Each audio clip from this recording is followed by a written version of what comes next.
কাল আমরা পারাদ্বীপ থেকে অনেক রাতে বাড়ি ঢুকেছি। তারপর খুব টায়ার্ড হয়ে গেছিলাম। সকাল থেকে আরামিয়া ছিল ওর মিমির কাছেই। সকালে উঠেই মা দিয়ে দিয়েছিল চা বিস্কিট।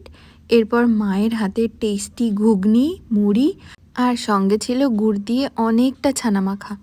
এরপর লাঞ্চে মা তো অনেক কিছুর আয়োজন করেছিল, কারণ আজকে আমার বাবার জন্মদিন ছিল। তাই মা বাবার জন্য স্পেশালি অনেক কিছু রান্না করেছে।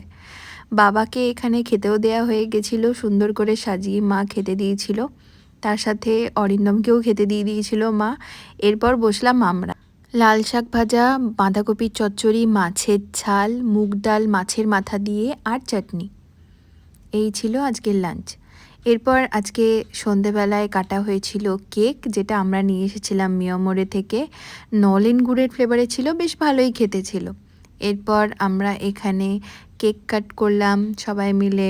এখানে বাবা সবাইকে কেক খাইয়েও দিল। খুব সুন্দরভাবে সন্ধেটা কাটলো। আর আরামিয়া তো ঘুমিয়ে ঘুমিয়ে এনজয় করলো পুরো মোমেন্টটা।